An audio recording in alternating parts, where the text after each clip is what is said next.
Okay, we are starting off. The home faces south. We're at the southwest corner. This rain gutter is full of leaves and debris. You can see where water's been coming off of it. You can see where trees have been and or are touching it. Okay, I've got a roof video that you've likely seen. You can easily see the leaves touching it right there. We'll pan out here a little bit. Maybe I can see from these windows, but it's going to be kind of interesting to see how this wood to stone transition is. We do not have lintels. Excuse me, we do have lintels. It's the metal rails under the fenestrations. Okay, we do not have weep holes over the lintels. I believe I remember reading about that in another report. And then we come down here and you just look how the water is migrating across the top of the lintel and coming out right there. Coming over here, not so much, but you can see it's starting to fail. It's starting to fail because it wasn't done right. Okay. Got gas lamps, gas ring. Okay, with rings you want to, these steps are not dimensionally uniform. It's not supposed to be more than a 32nd of an inch. This bottom step's a little high right here. It's obviously higher than, I don't have to get my level out, I don't suppose. With the ring type doorbells, you're going to want to get the codes so that you can reprogram it so that other people don't know when you're getting your Amazon packages. These exterior receptacles, okay, these were okay 9 years ago. Today we'd have in-use covers. If you plug your Christmas lights in here, for example,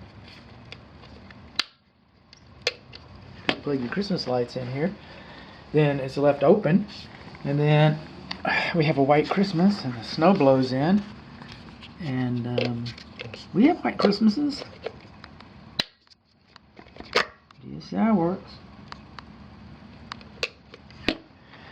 Double pane metal frame windows.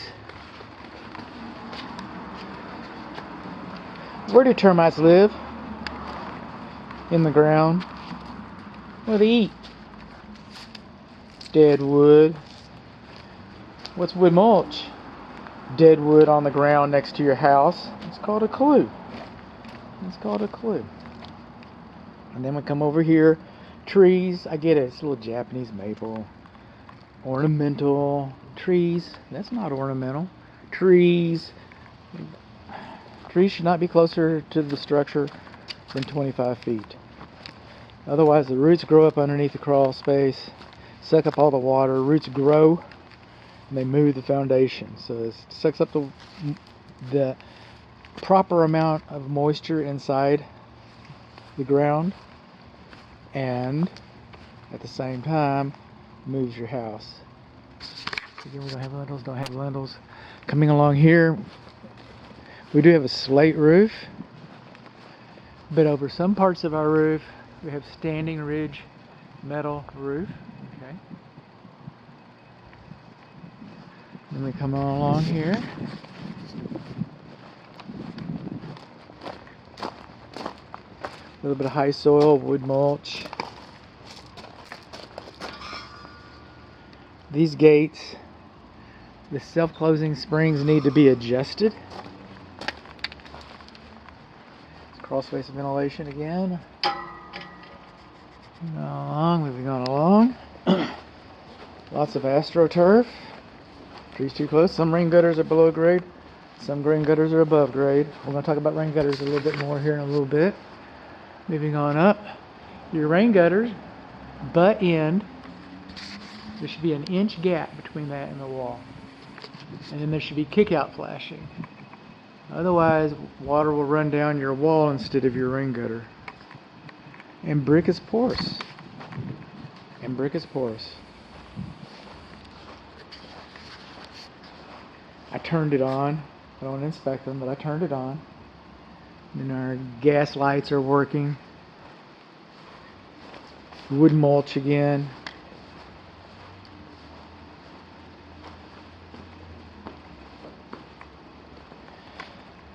Like any fireplace, you should be 36 inches away from this. Watch out for people falling on this. You know, it's slick, swimming pool, entertainment area, sharp corners, rough housing. Both chimneys have caps. Going along. I had some questions about the roof covering material. I even pulled out a ladder. And then right here it is. So these are real slates. We got a history of repairs. I think I'll just write that in my report.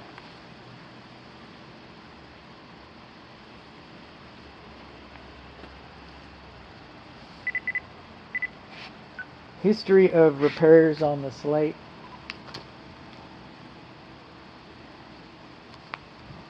This looks to me like the back fireplace. It looks to me like it gets its combustible air higher than the firebox.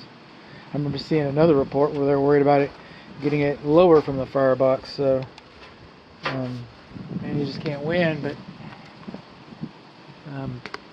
manufacturer's installation instruction supersedes code.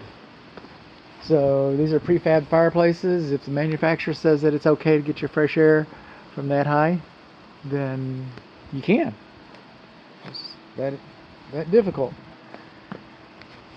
These light fixtures should be sealed on 3 sides to help prevent moisture from getting in. That includes our security cameras. Look at the big gap around there. And our courtesy lights. Moving on along.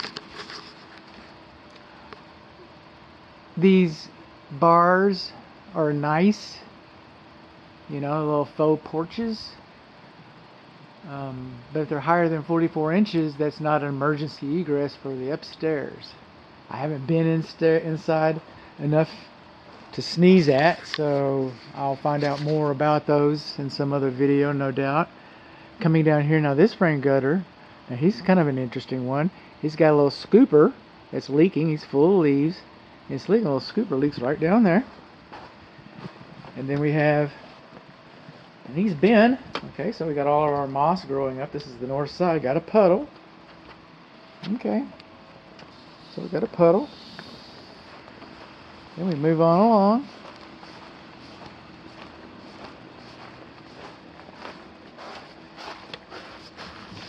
This refrigerator works, but if you look back in there, you can see a little bit of water. If you look underneath the sink that doesn't work, by the way. Let's go ahead. I think I turned it off. Can't tell when it doesn't work. Off is off. There's a little more water underneath here.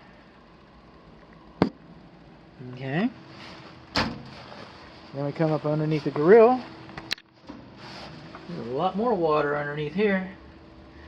You also see that we've got 2 gas connectors in tandem. Okay, one, gas connectors should be secured. So those are floating connections. That's the shutoff valve. Floating connections. But we're not supposed to use 2 connectors in tandem either.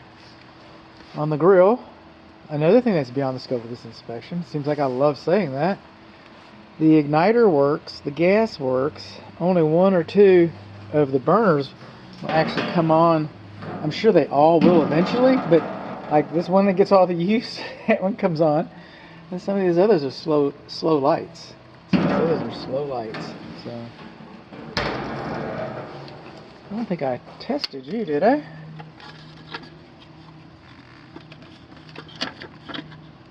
There you go. And this is one of those in-use covers I'm talking about. And we should probably have a few more of those around on different locations on the exterior. Coming on, we're going to have a whole swimming pool video.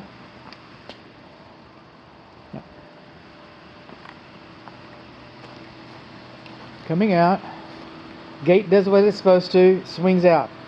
Self-closing, but the spring needs to be adjusted a little more. Okay. Power gates are beyond the scope of this inspection. That being said, our chain is loose. It's supposed to be a little slack. The But that's loose, our chain is loose, and it's rusty. So we need some maintenance here. Maintenance required. Got some high soil conditions right in here. No weep holes over our lintels. And then our header board right here is sagging in the middle. Okay. And then our vertical casement is in direct contact with the concrete, so there's nothing to keep capillary action from water from wicking up in that, causing it to rot prematurely. On our driveway, a little beyond our scope, but this cracking is pretty much normal. But I say that with some reservation, because I'm not so much about the cracking, but it also looks like we've got some mottling or some spalling going on here. So the surface of this was probably not dried like it should have been, or they reworked the swimming pool and they just put all their sludge out here. I'm not sure what the exact reason was. All the equipment is over here, so those kinds of stains would come from that direction. But there is some kind of spalling here.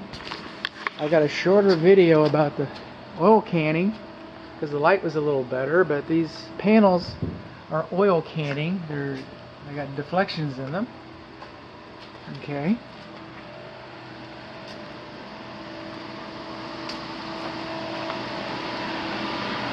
And we're going to talk about the electrical on its own. We're going to talk about the swimming pool equipment on its own. We're going to talk about the air conditioning equipment on its own. Coming over here, looks like we got a piece of a shingle hanging off. I hope my camera pole caught that. Are you still on one? No, you cycled off? Okay.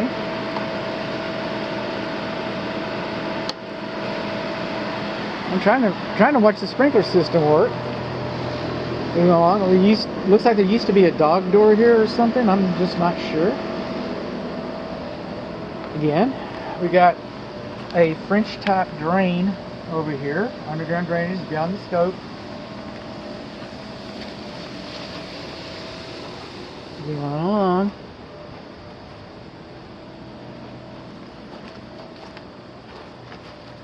And we're about ready to, trees too close, I can't see anything going up here. I got one other bit of wisdom to share with you.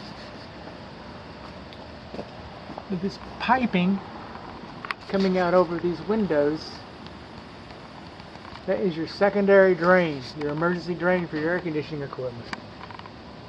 When that's leaking, you have a problem. That's why they put it over the window. When you see that, you call the air conditioning technician.